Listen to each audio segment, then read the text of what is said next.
Hello. Today I'm gonna go a little more in depth into some of the tools you can use here in InDesign. And I'm just gonna work off of a poster that I've already made and kind of show you how I put those elements in and how I created some of this stuff. So one thing I did want to address too before we get into it with images that I didn't before is how all of your images in your InDesign that you place in here are actually links to the images. So you'll see you have a link button here, and it shows the names of all those images here and where they come from. And so what that means is that, say, in programs like Photoshop or even Microsoft Word, stuff like that, when you place an image into those programs, into those documents, you're placing the actual whole image into that document, so it's holding that image in there. The difference with InDesign is that it doesn't. It's just creating links to those images off of wherever you're storing them. So you'll see on all my pictures here, they all have these little link buttons above them. And you'll see there's a question mark above Heidi's. I did that on purpose to show you why that can be bad. So that means that the link has changed here, so that it used to be in a folder, but I must have moved the image, so now it's no longer in that folder, so now it can't connect to that image. And the reason why that's important, if you have errors in your document like that for links to images, if you don't fix them, they will come out pixelated when you go to print, so you don't want that. And the way you can fix that is to re-find where that image is stored on your computer. So you can actually, again, go into your links tab here, click on the image with the question mark, right click it, click relink, and then you just gotta find that image on your computer. So I know I moved it over to desktop, so I'm gonna go find it here.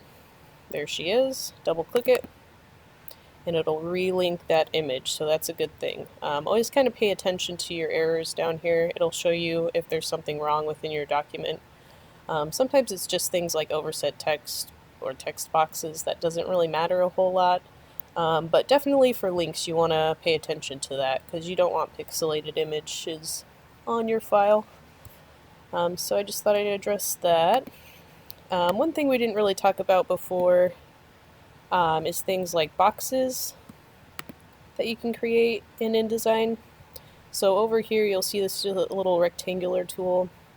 If you click and hold, it'll also give you the option of ellipse tool or polygon tool. So I'm just going to show you how I made that shape I have over there, that yellow one. So I'm going to hit rectangular tool, and just to copy what I did over there and show you how to do this, I'm going to draw out a rectangle, and I'm going to fill it with color, and the way you can do that is your little color buttons up here. This one's fill, and this is for your outline of your shape. So I'm just going to fill it with yellow.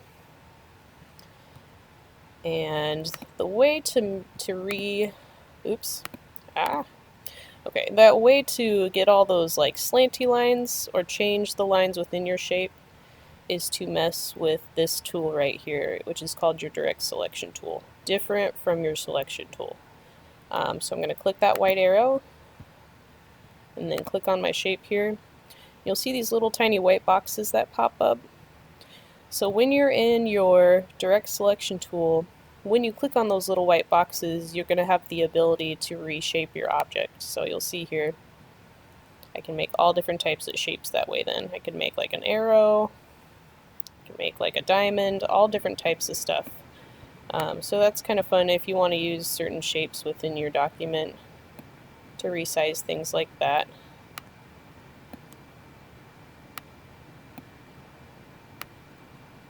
Do all different types of stuff. You could layer these shapes, you could do different colors, you could get all graphic designy on it. So I'm going to go ahead and delete it though. I just wanted to show you how to do that. And some of these other tools kind of work in the same way. So let's mess with pen tool. Or excuse me, no, actually let's, yeah. Do I want to mess with pen tool? What's this guy? Okay, let's actually mess with pencil tool. So click and hold that. And on all your buttons here with the little tiny arrows on them, that means that there's different options for each tool. So when you click and hold, it'll show those other options.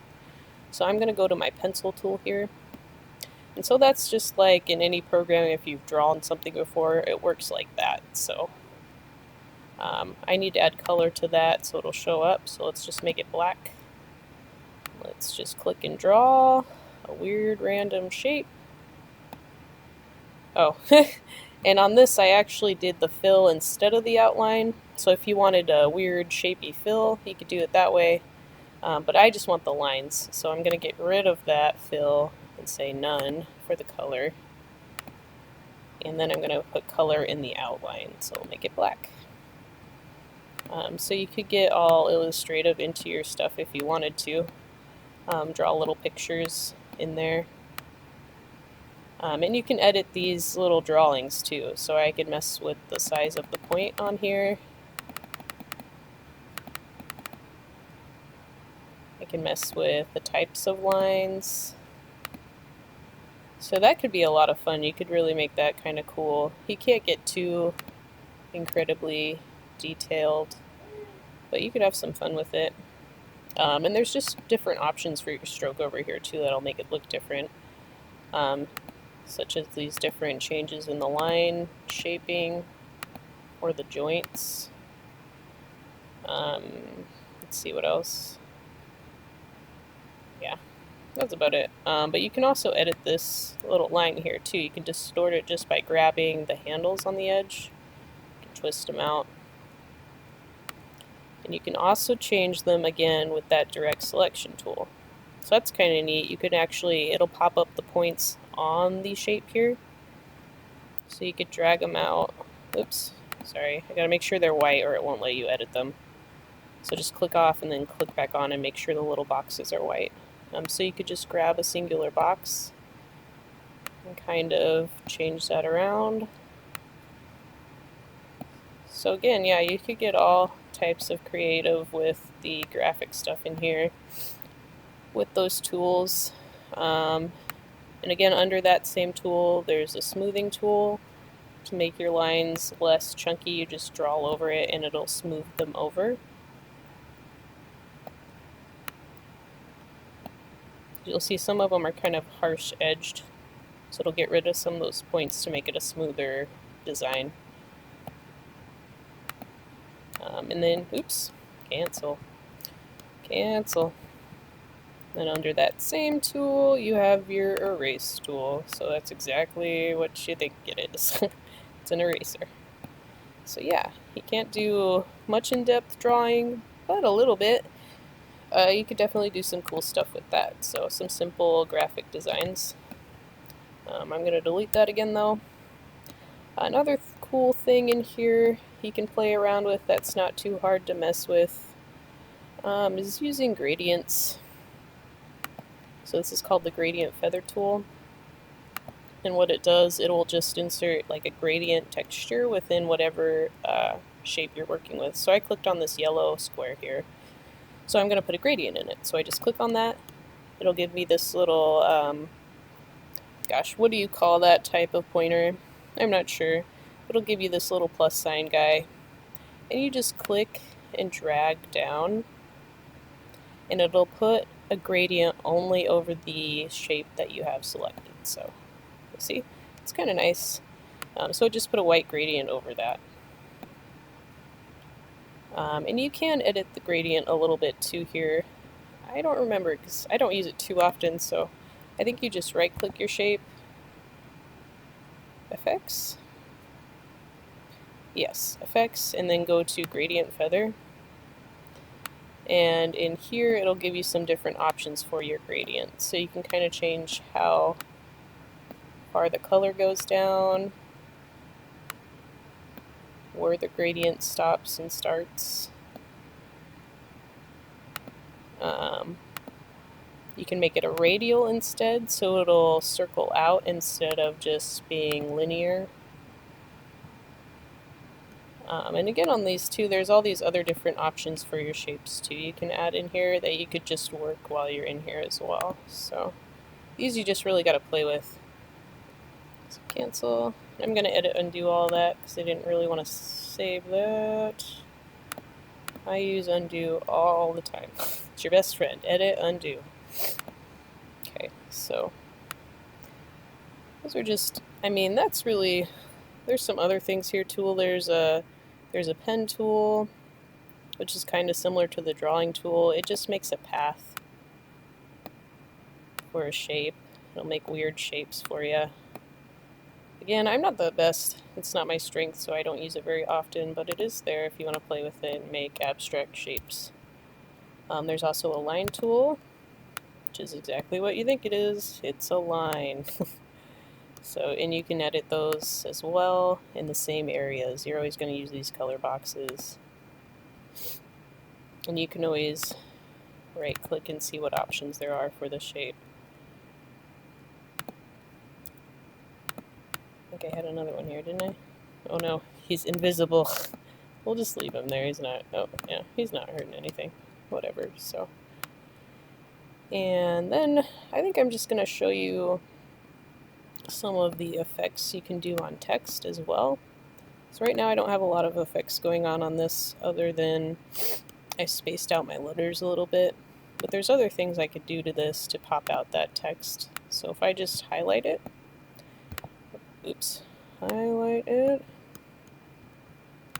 Oh no, I don't even have to highlight it, sorry. Okay, I just need to use my selection tool, right click it, and go to effects. You can use this effects for a lot of different things, so I'd get familiar with it. You can do some cool stuff with it. It doesn't matter, just click any of them. And just like with images, you can do the same thing with your text in here. You can mess with the blending mode in this. It probably won't do much since it's just black on white. But you can mess with the blending mode. You can mess with the opacity of the text. You can add a drop shadow to your text, which can look very nice sometimes. And to mess with the settings on the drop shadow, you just click on it again. And so again, you can mess with the blending mode. You can mess with the distance around the letters. You can mess with the offsets, which will move where it's hitting the light there, the drop shadow. Size. You just really got to play around with these and see what you like. Just push all the buttons. It's my suggestion. So to get rid of it, say, oh, I don't want that drop shadow anymore. You just unclick the arrow. That's all you got to do. And there's this option of inner shadow, which I haven't used very much. I think it's just a white shadow normally, but you can't even see it on this one. I'm not even sure. Let's not mess with that. Outer glow, does that do anything? Not doing a whole lot for us. Again, you just gotta kind of mess with these and see if they'll even do anything. Bevel and emboss. That did something, kind of pushed out the letters so they look 3D. Satin doesn't do a lot for that. Feather looks kind of eerie. What's directional feather gonna do? Nothing. Oh, that one's kind of cool too. Gradient feather, so it's again like the gradient there. I'll just fade out the text at the end. You could maybe do something with layering with that. Yeah, all different types of stuff you can do.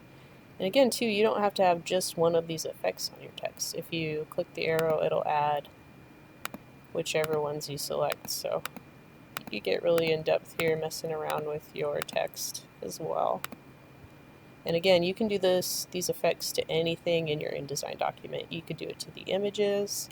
And of course, it's only going to be on the outside of the image, but you could do it to the images, you could do it to the boxes, shapes, whatever you have going on in here. So we're going to cancel that though.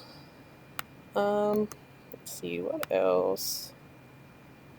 Yeah, again, you can tilt your text. All you got to do is click on it, get those double arrows, click and hold, and it will change things. And you can do that with your shapes too, of course. You'll see InDesign's always trying to kind of keep you in line there, which really helps sometimes. You'll see how I made this poster. I actually have that image in the background, right? and I just put big white squares over it to hide some of that image so I could put my text above it. So that's all that is. It's just shapes. Oops. Shapes layered.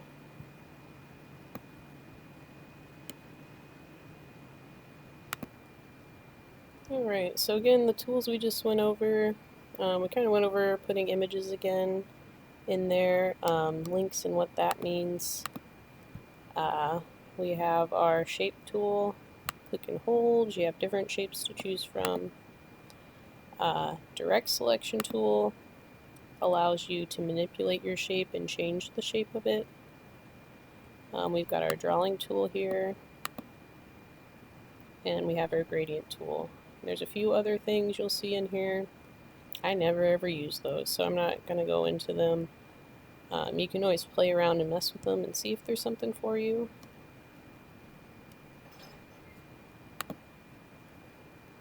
Alright, so I don't think there's a lot more I can go over in here. Again, you just got to keep playing with these tools to learn them, mess around with them, just play with images you like and text you like. So, but I am going to show you a couple other things that have been really useful for me resource-wise that you can also mess with. So first I'm going to show you some image sites for free images. One's called unsplash.com, and then we have pexels.com, and these are stock photo sites, and all the photos on it are completely free, and they're under Creative Commons license, which means that they're free for anyone to use, edit, do anything with, which is really nice. So you don't have to, even though this is just within class and it's not a huge deal, you don't have to worry about copyright and things like that. So, and they have all kinds of stuff. We'll just look up, I don't know, trees. You'll get all types of different high quality images of trees. And again, you could use these for anything. You could actually publish a book and use these images within it. So that's really cool. And they're all really high quality. The only thing about these sites is that you're kind of limited. They don't have a ton of different options for photos. But if you want high quality free images, that's where you want to go. Pexels is the same thing, same type of thing. All different types of images to mess around with. But the thing I like about Pexels, which I use a lot, is that they have free videos as well. So if you go in the corner here, you see that free videos link, it'll take you there, and it's just videos.pexels.com. So again, this is also very limited in its selection. There's not a whole lot to choose from, but every video on here is free to use without fear that you're violating copyright, and they're all pretty great quality. So I've been using those a lot for just little ads and things. So if you want to play with these on Spark, these are good to play with in the video app on there. Another thing I've been messing around with too, which is kind of cheesy, but it's a lot of fun, is Photofonia. Maybe you've messed with this before. But this is a site that just gives you all these random like things you can do with your images. So like, you can make a Banksy shredder out of your photo, or you could put your text on a boat. But the reason that I bring this site up is that these could be really fun on posters. You could do something creative with them, and it wouldn't take you that long because it does all the work for you. And they're actually pretty high quality. Like, I was impressed with all of them. They're pretty good. The one that I've been using the most, oh, let me see if I can find it. But it's the one for my edit videos, the little intro, the 80s looking jive. Man, I don't remember what it's under. Let's see if it's under lab. It seems familiar. Oh no. Help! Oh, come on, man. Alright, so I'm going to show you Photofonia here. And like I talked about before, my internet's working now, so I can actually show you. So say you wanted to do one of these and add a photo in. They're so random, but you could do something with a poster with that, or just text, I guess. You just type in your text. So let's do a slam. Like, say we're doing a slam graphic, so we do poetry slam at the max. You just hit go. And cool, it'll create that graphic for you, and it even has different sizes you can download for these. So you can do a large. I would always do a large if you're doing a poster so you know you have a good quality image. I'll show you where I believe it's under lab. I create my little front title screens in here for my editing videos. See, so it's called Retro Wave, the one I use. So super duper easy. I barely have to do any work. It's totally worth it. It's not worth it to try and recreate that in Photoshop when it's right here. So these are the different options you can use on it. So we'll do the little tree thing. Choose your text style, and we'll say, hell yeah, man. You just hit go, and it creates it for you. That's so great. And then again, you have different sizes to download with. And the fourth resource here is the free music archive. This, of course, isn't really for posters, but you can use this for videos if you're doing anything with video or just on your own. I mean, you can just download this stuff to listen to. It's really great music. This is freemusicarchive.org, so it's got all different types of audio files on it. And the one thing about this is they're all under different Creative Commons types of licenses. So not all of them are totally just free to use and do whatever with. Some of them want some actual type of at least credit that you've used their work, just credit of who created it. So there's lots of different ways to look up stuff in here, though. You can just search for whatever you're looking for. Obviously, you can see what I've searched. Vaporwave, creepy goat. Or they've got the genres here, charts, what's popular on this website. So yeah, and you just click on one. Let's try folk. Oh, my daughter is sick. And to hear it, you just hit the play button. And to download it, you just click on that. To learn more about what type of license they're using for it, you just click on the name of the song. It'll bring you up to the actual page for the song. And right here, it shows you what type of license it is. And when you click on it, it'll give you more information on what they allow for that.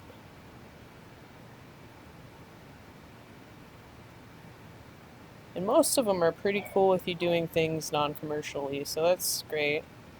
But they do want some type of credit.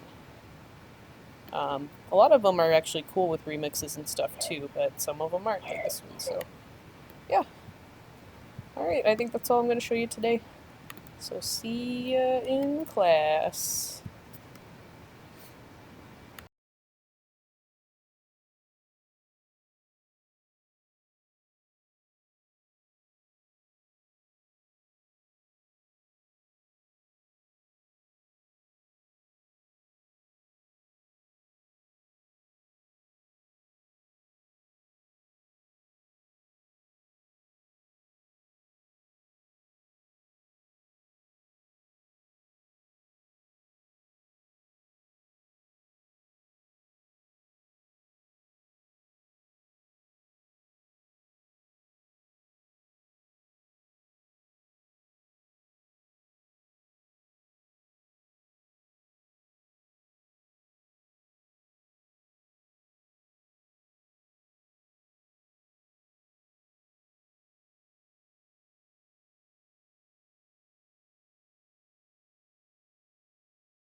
beginning, there was bread.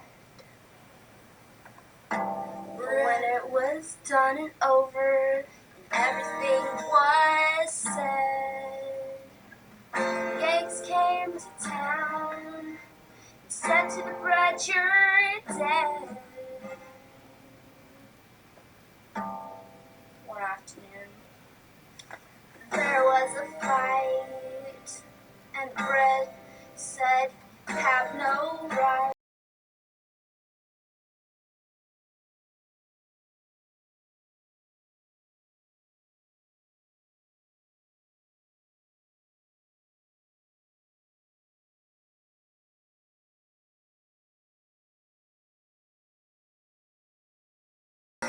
Bread and fear said the eggs are coming to town. Cinnamon decided to throw down, 'cause it was a motherfucking milk board. Then Vanilla got word of the scuffle. It was Reno chatting up some truffles. Knew that fungus was down to bug. But there was a motherfucking milk war. Milk war. She was out loud. And then what?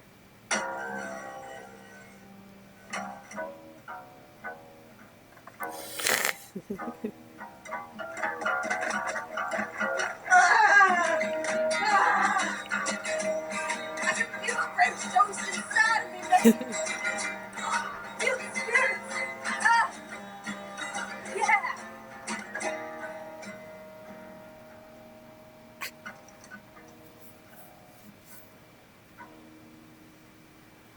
And then the French police broke up the riot. There was no sound. The rabbits became quiet. Everybody got tossed into jail. Joe couldn't hold them, they had to bail. Then they burned the jail down as hard as they could. That's where we get French toast. Unless I misunderstood. Oh, whatever. Thanks, Megan. Yeah. Anytime. Hi, what's your guys' name? SpongeBob. My name's Plankton. Well, can I have one of them there Snickers? No. Oh, well, shucks. You guys gonna play us a song tonight? Yeah. Yes. Well, continue. Well, I guess. Well, fun is when you. Well, let me spell it for you. F is for friends who do stuff together. U is for you and me. N is for anywhere and anytime and out down here in the deep blue sea. F is for fire that burns down the whole town. U is for uranium. N is for no survivors. When you... Clinton, that is not what fun is about. Here, it goes like this. F is for friends who do stuff together. No, U is no, for you. never. That is completely idiotic. Well, just try it with me. Okay. Okay. F is for Frolic frolic through all the flowers. U is for you, go bravely. N is for nose pick and chew, no